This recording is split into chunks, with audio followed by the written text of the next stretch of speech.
this is Summer with Summer's Tips and Stitches, and I wanted to make a quick video and show you that I finally, and it's been a while, completed a Crochet Society project. I mean, I have before.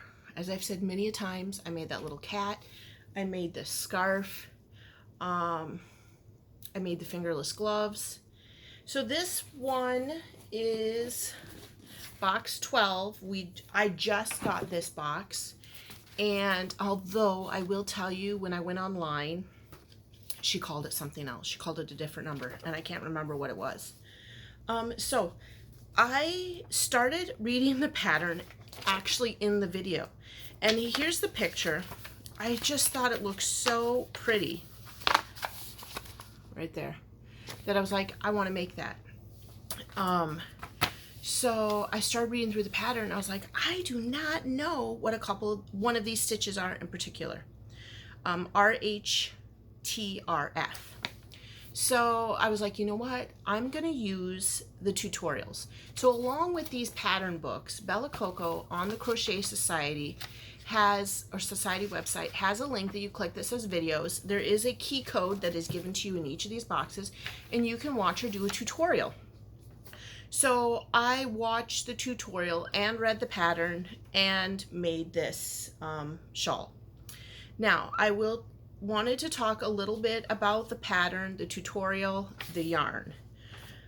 Okay, so the yarn, I don't think I have any of it actually left. I used it all up. It was a 25% wool, 25% alpaca, and 50% acrylic. And it had 2 skeins of 100 grams or 310 meters, and I pretty much used most of it up. It was a very fluffy, halo-y yarn with, you know, whenever you have alpaca involved, there appears to be long hairs coming off. So while making this pattern, I was covered in alpaca, which is fine. I'm just saying, if you're gonna work on this, you're not gonna be able to just set it down and go somewhere unless you have cats and dogs, because you'll look like you have a Himalayan cat when you're working on this. The other thing I would say is that I didn't have to do it often, but a few times I'd get lost while crocheting, you know, when you're watching TV or chatting with someone, and it does stick on each other when you go to frog, because it has so much alpaca in it. It does get caught up on each other. So every once in a while you just have to like kind of wiggle the stitch, break the hair, and then you're able to go through. But in general, crocheting with it was very smooth. It was I didn't have any problems with it getting splitting or getting caught on the hook. I used the 6 millimeter hook, J, I believe it is. Yes. They mention in the pattern that you can use the 6 millimeter hook for a loose feel, or you can use the smaller hook for a denser fabric. It's just gonna, you know, change. Obviously, if you're gonna go for a smaller hook, it's probably gonna be a smaller shawl or scarf. The bigger hook allows it to be a bigger, looser. In general, 99% of this pattern I could have done on my own, except for the last row 2 of the edging, and that's where it has this stitch RHTRF, which I started looking up British abbreviations, and I'm guessing, which many of you were putting suggestions in my last video, that it's like a right hand treble crochet front post or something to that nature. But you know what I decided? At that point, I was mostly done. I was sitting on the couch. I'd finished most of the scarf, and I was like, you know what? I don't care. And I just did a front post double crochet. That's what I did. I just did my last border. It looks similar in the picture, so I don't think it's offensive, and that's why I think that's what it really was. It looks similar, and it was the very last row.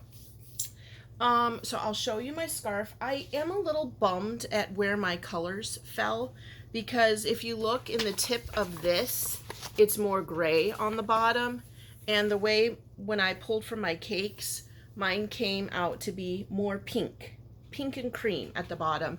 There's the gray in the middle. I also, and this might surprise some of you guys, I have no idea how to do a foundation crochet or foundationless crochet chain or whatever.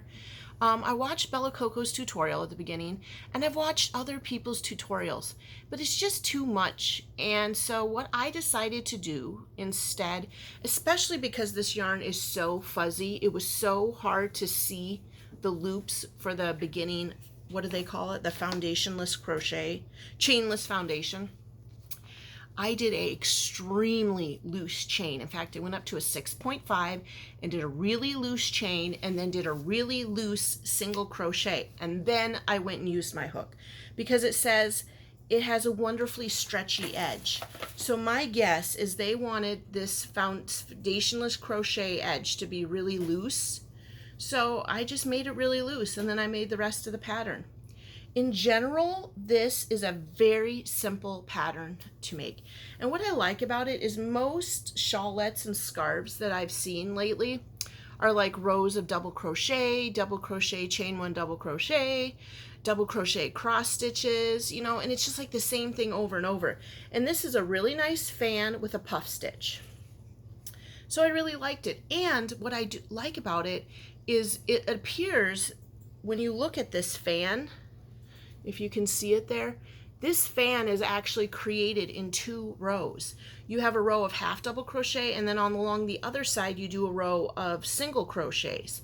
And so because of that, I didn't need to color control. It blended very nice, and you don't really see anywhere where my color changed. And I just picked up one cake, went right along, and you can't see any of those spots where it like color changed in a weird place. So I really liked that when you look at this, it looks like one row, but that one row is actually 2 rows together. That pattern builds. It's a 2-row repeat, and those 2 rows look like they fit, if you will. So for this pattern, I just wanted to see how Bella Coco's tutorial went out. It was very helpful.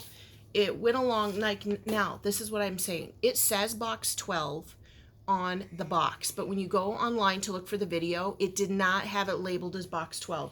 You actually, luckily it has it labeled as a box, which like I said, I think it's the wrong one, but it also has the designer's name. So if you look for Anna, whatever, Anna Nikipioerowz, right hand, it will show the Meadow shawl tutorial.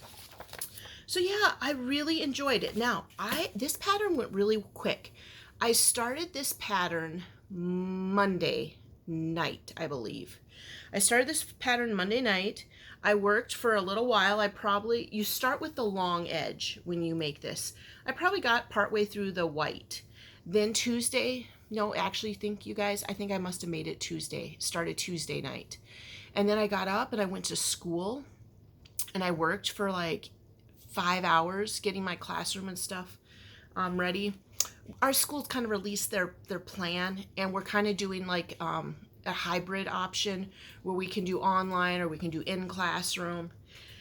And so I wanted to get some stuff, you know, in the classroom, get activities and lessons, blah, blah, blah. You don't care what I was doing in there. You're crocheters. But anyway, so I worked for about 5 hours. Then I came home, I did some errands, and then last night I finished this.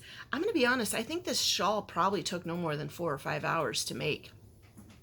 And it really went nice and smooth and fast. And then the border is just a row of single crochet. Unfortunately, it's one of those where you have to like hunt for your spot because it's along the border. And then I did a row of front post single crochet. And then, you guys, I broke my rule and I made the tassel. I usually don't like tassels and fringe, but I thought, you know what, I'm making this for someone else because this is just too small for me. I guess I could wear it like this, but it's just a little too small. Anyway, so I decided I was going to put all the tassels on and make it just like the picture. I think the tassels in this style really fit the person I'm going to give it to. And I knew she's got that like kind of bohemian, free-spirited look. But yeah, overall, it was a nice, fun, easy project to make. I might actually make another one. The only thing is, if you wanted to make this bigger, you're gonna have to jump your numbers right away because you start on the long end. A lot of times when you make these shawlettes, these triangle ones, you start with a point and you can just keep growing until you want to stop. On this one, you start on the long side. So you've already established how big it's going to be. And I suppose if I went for a worsted weight or a chunky yarn, it will be a little bit bigger. But I think you would have to do your math and make your chain, or if you do the chainless foundation like they do, you have to make that bigger right away. She definitely gives a very thorough description on how to make the tassels, which I made tassels once before, but I just kind of winged it. And here I followed her example, so hopefully they stay sturdy, because I always hate that when you're like making something and the fringe and the tassels come off and you're like, oh, sorry. And then you feel like you're obligated to fix it for the rest of the life of the shawl. But yeah, I'm very excited. I'm hopefully going to take a picture of this on Juanita and try to get it sent into Bella Coco. If I can do a really good job, maybe she would get it in one of the future books, right? Wouldn't that be amazing? But yeah, I really, really loved this pattern. I honestly did. And now I feel really good. I'm actually, you guys, this is what I'm really happy about. I'm actually going to use the box that with the tissue paper and all of that to like wrap the gift to give it to the gal that I made the shawl for. So isn't that nice? I felt like I was also going to look to see if they describe, because you know Bella Coco gives these cards, and I kept thinking, well, maybe she has that RHTRF on here, but she doesn't. She just has double crochet, half treble, treble, double treble, treble, treble, miss intention. Because when we're talking about gauge, they use the word tension to describe gauge. And when we say skip a stitch, they say miss a stitch. There's a lot of other things they do different that I noticed from here. Like when we say yarn over, YO for an abbreviation, they do YH, YRH, yarn round hook, instead of yarn over.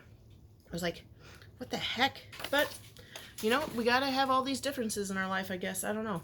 So yeah, I'm very, very pleased with this shawl. It's a 4-hour make. It's a nice, I'll pull it up really close so you can see that. That fan puff stitch pattern is really nice.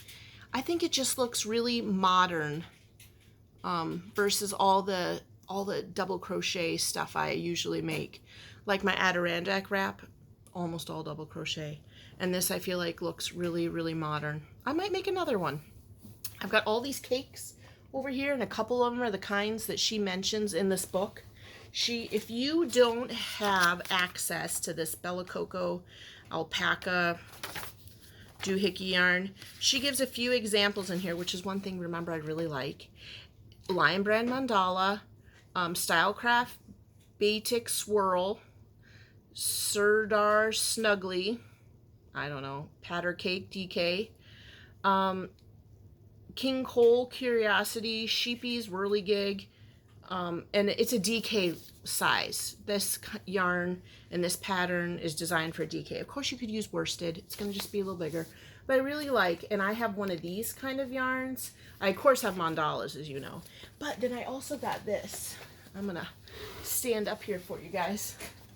See if I can show you what I got here.